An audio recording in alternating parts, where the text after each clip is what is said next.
Class 12 point two pointer current is a scalar quantity. Current एक scalar quantity है। Current एक scalar quantity है क्यों? क्योंकि वो लॉ ऑफ वेक्टर एडिशन को फॉलो नहीं करती है। ठीक है। वी आई कर्व अगर हम रेजिस्टर और डायोड का देखें तो रेजिस्टर का ऐसा कर्व होता है और डायोड का इस तरीके से कर्व होता है, जिसमें कह रहा है कि रेजिस्टर जो है वो ओम्स लॉ को ऑबे करता है और डायोड नहीं करता है। The Ohm's law plot which are is independent is linear. यहाँ पर आर इंडिपेंडेंट होता है वी से। ठीक है। ओम्स लॉ को हम इस तरीके से भी ले सकते हैं, ये भी एक तरीका लिखने का। E is equals to resistivity into current density. ठीक है, जैसे V is equals to I R लिखते हैं वैसे ही इसके भी ले सकते हैं। Homologous conductor like silver and semiconductor, pure germanium and semi impurities obey the Ohm's law within some range of the electric field. Strong then they capture। इसमें कह रहा है कि जो सिल्वर है और जो सेमीकंडक्टर है, प्योर सेमीकंडक्टर, ये सब ये एक लिमिट तक ही ओम्स लॉ को फॉलो करते हैं। Motion of the conductor electron electric field is the sum of the motional random collision due to the electric field. ठीक है। Kirchhoff junction rule is conservation of energy पे base होता है और bending वगैरह से इस पे किरचॉफ जंक्शन लॉ पे कोई फर्क नहीं पड़ता है। इलेक्ट्रोस्टैटिक डील करता है चार्ज के रेस्ट होने के सारे केसेस को, या charge is being at the rest end. ठीक है। कैपेसिटर, कैपेसिटर क्या होता है? Is the instant potential difference between the two conductor of the small. कोई ऐसी चीज नहीं है। Electric field discontinuous across the surface of the spherical charge shell and zero inside. Electric field एक शेल के अंदर जीरो होती है और सरफेस पे डिसकंटिन्यूअस होती है, और बाहर जो है वो इलेक्ट्रिक पोटेंशियल जो है अक्रॉस द सरफेस जो है वो इक्वल होती है। सरफेस पे इक्वल होती है, across the surface spherical surface charge shell is zero. The oscillation is damp and dipole eventually align E. मतलब कि जो अगर कोई इलेक्ट्रिक डाइपोल है वो ऑसिलेशन करता है, डैम्प ऑसिलेशन करता है। डैम्प ऑसिलेशन मतलब जिसका एम्पलीट्यूड धीरे धीरे कम होता रहे, एम्पलीट्यूड कम होता रहे और उसके बाद इवेंचुअली वो इलेक्ट्रिक फील्ड के डायरेक्शन में जाकर के रुक जाता है। Potential due to the charge on its own is not defined, it is infinite. खुद के चार्ज की वजह से जो पोटेंशियल होता है वो इनफाइनाइट हो जाता है। A cavity inside the conductor shield, अंदर कैविटी इनसाइड। इसमें कह रहा है कि जो अगर कोई कैविटी अंदर बनी है किसी कंडक्टर के अंदर से तो वो बाहर के इलेक्ट्रिकल को इन्फ्लुएंस नहीं करेगी। लेकिन अगर हम अंदर कोई कैविटी में कोई चार्ज रख दें, the exterior conductor is not shielded from the field by the charge inside। हाँ, इसमें ये कह रहा है कि अगर कोई कंडक्टर है उसमें अंदर शेल है, ठीक है, और बाहर से कोई हम इलेक्ट्रिक फील्ड लगा रहे हैं, तो यहाँ ये वाला जो अंदर का शेल है वो तो प्रोटेक्ट रहेगा बाहर के इलेक्ट्रिक फील्ड से। लेकिन अगर हम अंदर कोई चार्ज रख दें और बाहर बाहर हम नोटिस करें तो अंदर वाले चार्ज की वजह से बाहर आपको दिखेगा, इफेक्ट दिखेगा। स्ट्रॉन्ग फोर्स, जो आपका न्यूक्लियर फोर्स होता है न्यूक्लियस के अंदर, उसी के बारे में कह रहे हैं ना। Strong force. Third kind of the fundamental force is called a strong force which hold together. हाँ, मतलब कि इलेक्ट्रॉन न्यूट्रॉन को न्यूक्लियस के अंदर स्ट्रॉन्ग फोर्स नामक एक फोर्स होता है जिसका रेंज बहुत छोटा होता है, 10⁻⁻14 मीटर के अबाउट होता है। The electron is not allowed to sit on the top of the proton that is inside the nucleus. ठीक है, due to the law of quantum mechanics. The Coulomb's the the Coulomb force and the gravitational force follow the same inverse law, but the gravitational force only have a positive sign। ठीक है, सिर्फ positive sign होता है क्योंकि वो सिर्फ attract करता है, रिपल करने की उनके अंदर क्षमता नहीं होती है। और कुलम्ब्स लॉ के बाद दोनों साइन होती हैं। ठीक है। एडिटिव चार्ज एडिटिव होता है, चार्ज को हम ऐड कर सकते हैं। इलेक्ट्रिक चार्ज की कोई डायरेक्शन नहीं होती है इसलिए वो स्केलर भी होता है, चार्ज स्केलर होता है। चार्ज नॉट ओनली स्केलर, सिर्फ स्केलर नहीं होता है। Under the rotation it is also invariant frame of reference. मतलब कि अगर रिलेटिवली अगर हम किसी चार्ज को देखें तब भी वो चार्ज की वैल्यू उसमें सेम रहेगी। लेकिन ऐसा हर स्केलर क्वांटिटी के साथ ऐसा नहीं होता है। जैसे कि अगर हम काइनेटिक एनर्जी को देखें जो कि स्केलर है बट अगर हम उसको फ्रेम ऑफ रेफरेंस चेंज करके देखें तो हमको वो काइनेटिक एनर्जी बदलती हुई दिखाई देगी, यानी कि वो फ्रेम ऑफ रेफरेंस पे डिपेंड करती है। इसका यहाँ से ये समझना है कि स्केलर क्वांटिटी ज़रूरी नहीं है कि वो फ्रेम ऑफ रेफरेंस पे डिपेंड ना करे, कर भी सकती है और नहीं भी कर सकती है। Conservation of total charges of the isolated system is a property of independent of scalar of nature. Conservation of conservation invariant in the frame of reference, the quantity of a scalar not conserved. हाँ देखो इसमें कह रहा है कि may be scalar but not conserve. इसमें कह रहा है कि चार्ज जो है वो स्केलर होता है बट कंजर्व नहीं होता है, क्योंकि काइनेटिक एनर्जी जो कोलिजन होता है, जो इलेक्ट्रॉन का आपस में कोलिजन होता है, वो इन इलास्टिक होता है। नहीं यार, ये वो नहीं कह रहा है। Conservation of total charge of an isolated system is a property independent of scalar nature of charge. On the other hand, one can conserve vector quantity angular momentum in the isolated system. Quantization of electric charge is a basis law of nature. Interestingly, there is no analogous law of quantity of mass. Quantization of mass. Superposition principle मतलब कि force superposition कर सकता है एक दूसरे, मतलब एक ही charge पे दो डिफरेंट चार्जेस का फोर्स सुपर इम्पोज कर सकता है, यहाँ कह रहा है। For the surface charge distribution electric field is a discontinuous across the surface. Electric field discontinuous होता है across the surface. Electric field due to the charge configuration with a total charge zero not is not zero, but the distance large compared to the size।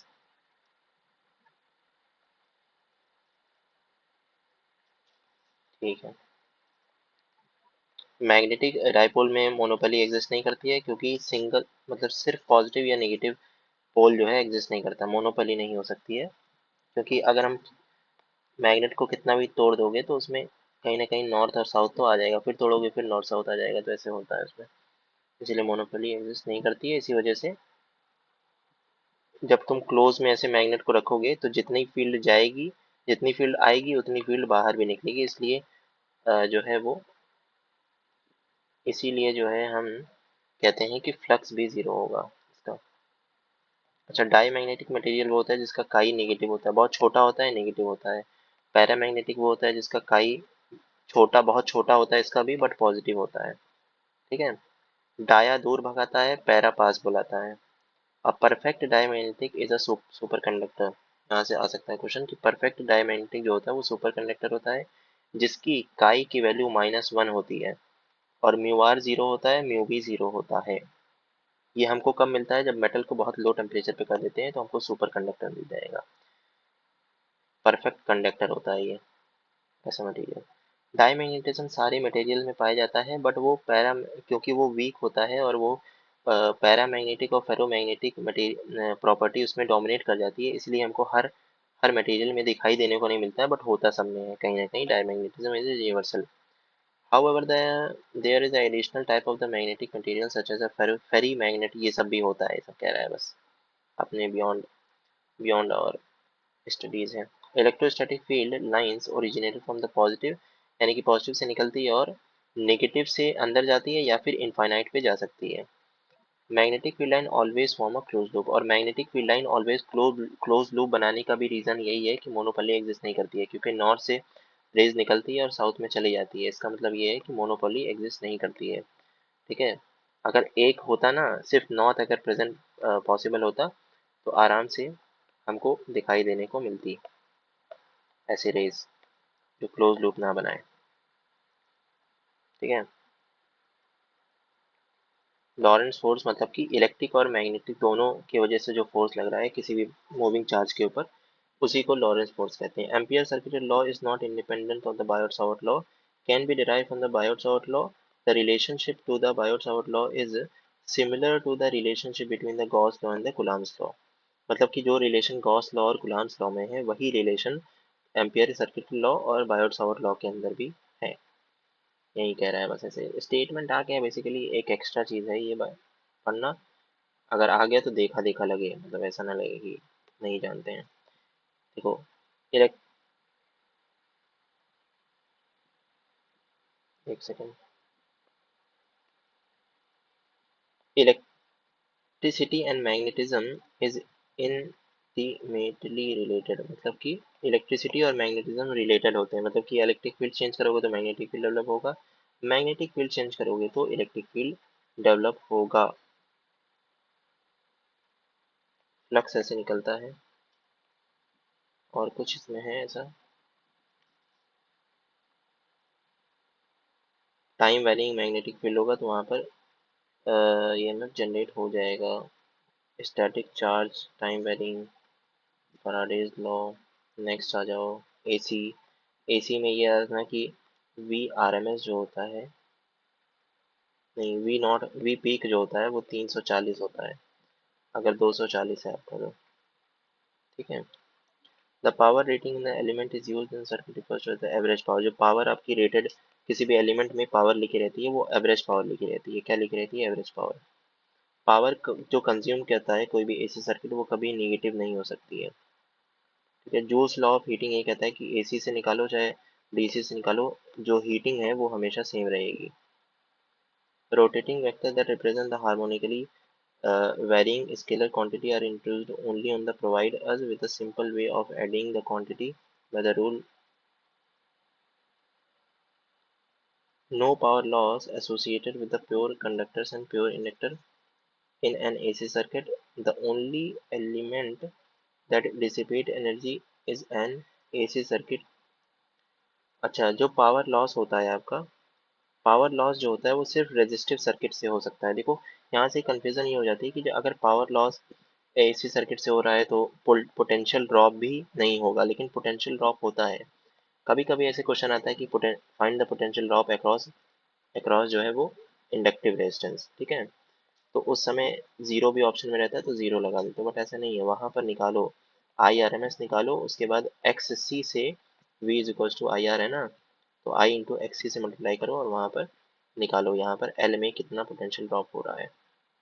बाकी resonance वाला phenomena तो important है, जिसमें XC XL के बराबर, V L V सी के बराबर हो जाता है, और ओमेगा की वैल्यू, फ्रीक्वेंसी की वैल्यू ये हो जाती है। ठीक है। The resonance occur both the L N N must be, हाँ, अगर रेजोनेंस के लिए सर्किट में इंडक्टेंस और कैपेसिटेंस दोनों का होना जरूरी है। when only one of these, अगर कोई एक है तो ये वोल्टेज कैंसिलेशन नहीं होगा और वो रेजोनेंस नहीं हो पाएगा उसमें। फिर कह रहा है जनरेटर का काम क्या है, ये देखो ये आता है क्वेश्चन, बहुत इंपॉर्टेंट है। मतलब ये मैथ फॉलोइंग शायद जेई में आया था ये वाला। अरे बाप रे, ये वाला जो है वो जेई में आया था इस वाले 10th नंबर के उससे। कि क्या काम है बेसिकली, मोटर का काम क्या है, इलेक्ट्रिकल एनर्जी को मैकेनिकल एनर्जी में कन्वर्ट करना। जनरेटर जो हमारे घरों में लगता है उसका क्या काम है, मैकेनिकल एनर्जी से इलेक्ट्रिकल एनर्जी में चेंज करना। ठीक है। स्टेप अप ट्रांसफार्मर का काम क्या है कि लो वोल्टेज को हाई वोल्टेज में बदलना। स्टेप डाउन का काम काम क्या है, इसका जस्ट उल्टा करना। ठीक है। The current is reduced by the same proportion. Law of conservation of energy को ये वायलेट नहीं करता है। Step up step down transformer जो होता है law of conservation of energy को वायलेट नहीं करता है। इसका रीजन ये है कि ये सेम प्रोपोर्शन में करंट को भी घटाता है। ठीक है।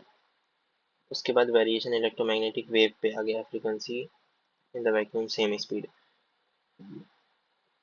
कह रहा है कि जब आप क्या नाम है किसी मीडियम चेंज करते हो तो फ्रीक्वेंसी सेम रहती है, और वैक्यूम में हर एक इलेक्ट्रोमैग्नेटिक वेव की स्पीड जो है वो सेम रहती है। यहाँ कह रहा है सेम स्पीड रहती है वैक्यूम में। लिखा है the wavelength of the electromagnetic wave is often correlate with the characteristic size of the system that radiate. मतलब कि जो सिस्टम है वो सिस्टम का साइज क्या है, उसी उसी हिसाब से वो अपने वेव को रेडिएट करेगी। कोई बड़ा सिस्टम है तो उसमें अलग तरीके का वेव आएगा, कोई छोटा छोटा पार्टिकल है तो उसमें से अलग आएगा। यहाँ पर एग्जांपल भी दिखा है। जो गामा रेडिएशन इंपॉर्टेंट है, ये वाला सेकंड नंबर इंपॉर्टेंट है, कि जो गामा रेडिएशन है वो कहाँ से निकलता है, उसकी वेवलेंथ देखोगे तो बहुत छोटी है। तो वो कहाँ से निकलती है? एटॉमिक न्यूक्लियस से, मतलब कि एटम के न्यूक्लियस से, जो कि 10⁻⁻15 मीटर के ऑर्डर का होता है, वहां से निकल रही है। तो देखो उसकी वेवलेंथ भी उसी उसी हिसाब से छोटी है। और जो एक्स रेज है वो हैवी एटम से निकलती है, और जो रेडियो वेव है वो accelerating electrons in a circuit से निकलता है। ठीक है, तो ये इंपॉर्टेंट है, कहाँ से क्या निकलता है वो यार आपको पता होना चाहिए। मैच द फॉलोइंग आ सकता है। The visible radiation emitted by the atom is much longer in the wavelength than atomic orbit। जो विजिबल जो हम देखते हैं उसका जो वेवलेंथ होता है वो बहुत ज़्यादा होता है एक किसी भी एटम के साइज से। इंफ्रारेड जो है वो क्या होता है कि फ्रीक्वेंसी इसकी लोअर होती है विजिबल लाइट से। Vibrate not only electron, infrared जो है वो सिर्फ इलेक्ट्रॉन को वाइब्रेट करने की क्षमता नहीं रखता है, बल्कि वो पूरे एटम को या पूरे मॉलिक्यूल को वो हिला देता है। ठीक है, वाइब्रेट करा देता है। उसके बाद this infrared is called a heat wave, इसी इंफ्रारेड को हीट वेव कहते हैं। The centre of the sensitivity of our eyes coincide with the central wavelength of the distribution of the sun. ये इवोल्यूशन की वजह से ऐसा हुआ है, ऐसे कुछ ऐसा ही कुछ है। तो याद रखना ऐसा मतलब ये पढ़ लो एक बार ताकि नया नया ना लगे एग्जाम में। Centre of sensitivity of our eyes जो है, मतलब कि जो सेंसिटिविटी ऑफ आवर आईज है वो कोइंसाइड करती है centre of the wavelength distribution of the sun. देखो सन का जो वेवलेंथ डिस्ट्रीब्यूशन, सन की लाइट को तुम प्रिज्म से गुजारते हो तो उसमें जो विजिबल है वो सेंटर पे आती है, तो हमारी लाइट हम अडेप्ट भी हुए हैं कि ये विजिबल सेंटर वाला देख पाए। नेक्स्ट, इलेक्ट्रॉन घूमते हैं फ्री फ्री। हर इलेक्ट्रॉन की एनर्जी अलग होती है, हर इलेक्ट्रॉन की एनर्जी कंडक्टर में अलग होती है।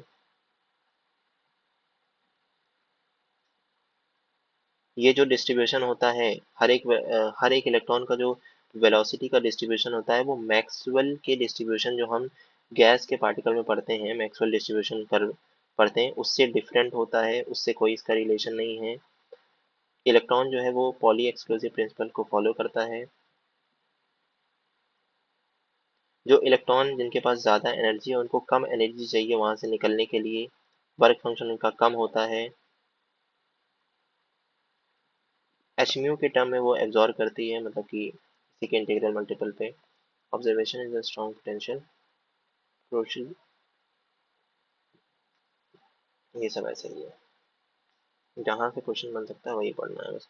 हाँ देखो ये बहुत इंपॉर्टेंट है, न्यूक्लियर डेंसिटी मैटर का इंडिपेंडेंट होता है साइज ऑफ द न्यूक्लियस से। मतलब कि देखो न्यूक्लियस की जो डेंसिटी होती है वो हर एक एटम के लिए सेम होती है, which is 10 to the power 17 kilo KG पर मीटर क्यूब ऑर्डर, इसके ऑर्डर का होता है, याद रखना। हर एक एटम का यही होता है न्यूक्लियस की डेंसिटी। मास डेंसिटी से कोई भी रिलेशन नहीं है इसका। ऐसे लंबा चौड़ा क्वेश्चन देगा, पूछेगा what is the nuclear charge density of that atom. ठीक है, नहीं कहेगा कि फलाना चेंज हो रहा है ढिकाना चेंज हो रहा है, बताओ कि न्यूक्लियर चार्ज डेंसिटी में कितना चेंज होगा, तो रिमेन सेम लगा देना है, ऐसा क्वेश्चन अगर आया तो। Radius of the nucleus is determined by the, हाँ जो आपके रेडियस होती है न्यूक्लियस की उसको डिफाइन करने के लिए हम इलेक्ट्रॉन के स्कैटरिंग की मदद लेते हैं। वो इसके इलेक्ट्रॉन की स्कैटरिंग जो है वो अल्फा स्कैटरिंग से अलग होती है थोड़ी सी। क्यों, कैसे? इलेक्ट्रॉन की जो स्कैटरिंग होती है वो सेंस करती है चार्ज के डिस्ट्रीब्यूशन को न्यूक्लियस के अंदर, और जो अल्फा पार्टिकल होती है वो सिमिलर होती है sense of the nuclear matter, क्योंकि जो न्यूक्लियर मैटर है यानी कि जो मास है उसको डिटेक्ट करती है, और जो इलेक्ट्रॉन स्कैटरिंग है वो चार्ज को डिटेक्ट करती है, ऐसे समझो। Fusion light nucleus must have the significant energy to overcome the Coulomb's law barrier, and this is high temperature, very high temperature। अरे यार फ्यूजन नहीं पॉसिबल है अपने अर्थ पे, क्योंकि उसके लिए बहुत ज़्यादा टेम्परेचर चाहिए इनिशिएट करने के लिए। इसलिए तो हाइड्रोजन बॉम्ब पॉसिबल नहीं है अर्थ पे बनाना, क्योंकि हाइड्रोजन बॉम्ब में क्या होता है, फ्यूजन होता है। और एटम बॉम्ब पॉसिबल है क्योंकि इसमें फिजन हो रहा है, टूट रही है, यहाँ जोड़ना है। हाइड्रोजन यानी कि फिजन कराने के लिए आपको इसके ऊपर एक एटॉमिक बॉम्ब छोड़ना पड़ेगा, इसके ऊपर एटॉमिक बॉम्ब फूटेगा तब जाके फ्यूजन रिएक्शन होगी। समझ आई बात? इलेक्ट्रॉन एंड पॉजिट्रॉन जो है वो अल्फा एंटी पार्टिकल होते हैं। ये कैसे निकलते हैं, देखो इनका मास सेम होता है, चार्ज सेम होता है, और मैग्नीट्यूड सेम होता है, और अपोजिट चार्ज के होते हैं। देखो क्या होता है कि इलेक्ट्रॉन पॉजिट्रॉन आपस में मिलते हैं और एनर्जी रिलीज करते हैं, जिसको हम गामा फोटोन कहते हैं। अब देखो ये बहुत इंपॉर्टेंट है यहाँ पर, ये 8 वाला, कि देखो स्टेबिलिटी अगर हम देखें, स्टेबिलिटी जो है वो हम न्यूट्रॉन और प्रोटॉन के रेशियो से पता कर सकते हैं कि अगर 1:1 है तो न्यूक्लियस का, तो वो स्टेबल है। और अगर 3:2 हो गया, जो कि हैवी न्यूक्लियस में देखने को मिलता है, लाइट रेशियो में तो 1:1 होता है, बट हैवी न्यूक्लियस में जाओगे तो 3:1, यानी कि न्यूट्रॉन ज़्यादा होगा, प्रोटॉन कम होगा। तो इससे समझ जाएंगे हम कि वो एटम, वो उस एटम का न्यूक्लियस जो है वो अनस्टेबल है। याद रखना कि फैक्ट है, ये फैक्ट है कि 10% आइसोटोप ही स्टेबल होते हैं हर एलिमेंट के। ठीक है, ये हो गया। अरे यार, बहुत सिंपल सी बात है कि इसमें एक एनर्जी बैंड होता है, कंडक्शन, सॉरी, वैलेंस बैंड होता है। और ये वैलेंस बैंड हो गया, और ये कंडक्शन बैंड हो गया। कंडक्शन बैंड का हम लोवेस्ट लेते हैं, लिखो लिखा है bottom of the conduction band, और highest of the top of the valence band लेते हैं। जो हम ईवी ईसी डिनोट करते हैं वो ये लेते हैं। ये पूरा पूरा रेंज होता है ना, तो पूरा तो ले नहीं सकते हैं, तो इसको लेते हैं हम, ये रेंज बस ये बता रहा है। अ, हम रिलेटिव स्टोइकियोमेट्री, मतलब कि अलग अलग अलग अलग मतलब सिंगल एलिमेंटल सेमीकंडक्टर को जोड़ करके टाइप ऑफ सेमीकंडक्टर बना सकते हैं, ये कह रहा है। अलग अलग स्टोइकियोमेट्रिक रेशियो में जोड़ने के बाद, the presence of the detail of the control of the semiconductor in many ways. बकवास है, थोड़ा सा एक बचा है बस। हाँ देखो, थॉमसन का जो मॉडल था वो आपका इलेक्ट्रोस्टैटिकली अनस्टेबल है, और जो रदरफोर्ड का जो मॉडल है वो इलेक्ट्रोमैग्नेटिकल रेडिएशन ऑफ ऑर्बिट इलेक्ट्रॉन की वजह से अनस्टेबल है। ठीक है। अच्छा देखो, ये बहुत इंपॉर्टेंट है कि मतलब हो सकता है इससे क्वेश्चन आए, लेकिन डायमेंशन वाले क्वेश्चन में ये हेल्प कर सकता है। जो एच होता है ना, उसका जो डायमेंशन होता है वो एंगुलर मोमेंटम के डायमेंशन के बराबर होता है। जैसे mvr एन एच बाई 2 पाई होता है। तो देखो, ये दोनों, ये तीनों जो है कांस्टेंट है, तो एच का जो डायमेंशन हुआ वो एम वी आर के प्रपोर्शनल हो गया, सेम हो गया। Electron electron interaction comparable in the magnitude of the, इसमें अच्छा यहाँ पर ये कह रहा है कि यहाँ पर इस वाली जगह पे कि जो आपका न्यूक्लियस और जो इलेक्ट्रॉन के बीच का जो गैप होता है, ठीक है, वो रिलेटिवली बहुत ही ज़्यादा होता है, बहुत ही ज़्यादा होता है अर्थ और, अगर सन और अर्थ के बीच का गैप को देखें, इसके गैप रिलेटिवली, इसका गैप रिलेटिव, इसका गैप और रिलेटिव इसका गैप, इसका गैप बहुत ज़्यादा बहुत ज़्यादा बहुत ज़्यादा बहुत ज़्यादा होगा एज कंपेरिजन टू द इससे। यही कह रहा है Bohr is foundation of the quantum quantum postulate, electron do not radiate. Bohr's कह रहा है कि फंडामेंटल है, क्वांटम थ्योरी का फंडामेंटल किसने शुरू किया था, समझ लो, बोहर्स ने किया था। इसमें ये कैन एलिमेंट है, ये सब तो बताइए। ठीक है, द रीजन विच, अभी देखो बोहर्स में भी कुछ कई सारे मतलब वो हैं, प्रॉब्लम्स हैं। उसके बाद भी कह रहा है कि हम बोहर्स लॉ को क्यों यूजफुल मानते हैं, क्योंकि the model is based on just 3 postulate, क्योंकि ये सिर्फ सिर्फ 3 पोस्टुलेट को अपने अंदर रखता है। All the general features of hydrogen spectrum. ठीक है, with the model incorporates many of the concept we have learned in the classical physics, मतलब कि जो क्लासिकल फिजिक्स में हम पढ़ते हैं वो सारे कॉन्सेप्ट्स को ये इनकॉर्पोरेट कर देता है अपने पॉस्टुलेट में। वही है M V R, angular momentum, जो हम क्लासिकल फिजिक्स में पढ़ते हैं उसको यहाँ पर घुसा दिया। तो model demonstrate how a theoretical physicist occasionally must quite literally ignore certain problems or approach in hopes of being able to make some prediction. If the prediction of the theory or the model agree with experiment, a theoretician that must somehow hope to explain away rationalized problem which ignored along the way। बस इतना ही है भाई। Thank you so much. मैं खुद के revision के लिए बना रहा हूँ, किसी को और भी हेल्प हो जाए तो अच्छी बात है।